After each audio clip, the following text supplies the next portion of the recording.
Vandi avao, yeah. Ekarano. J-Mali make it juicy. Ransom got that sauce in it. Kami epu ebono, kami zite na wo. Vava na ura kumbun fanetika samvita. Fanatana nu mekti na sina usira. Zawanote iput never yauti ma vida. Ewana wapela, dinga shutela tela. Mangu peba onora yande na iputi tilera. Yan anopatitafa, mitadava ni afa. Mumbati karufa vofafa, tatarata lua inti mi pude. Kasia wala wala, ela ukafara, etika tanzara. Mangambwara sanya fiya nyatavu milami. Fata tika rwe falani mami.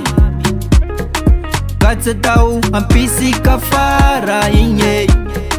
Fasami ahita tianza rande.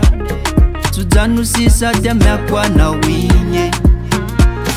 Fatika sambia milala. Yan anopatitafa, mitadava ni afa. Mumbati karufa vofafa, tatarata lua inti mi pude. Kasia wala wala, ela ukafara, etika tanzara.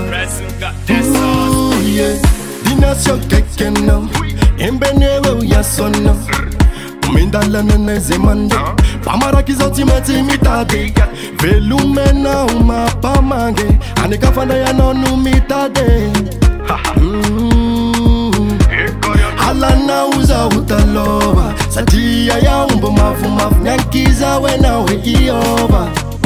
Ya ufatangi sase, yan anopatitafa, mitadava ni afa. Mumbati karufa vofafa, tatarata lua inti mi pude.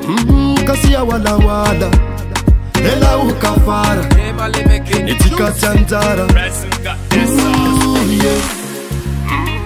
DJ record Ekarano. Yeah, tip it man. Mika LZ. I know it got weird.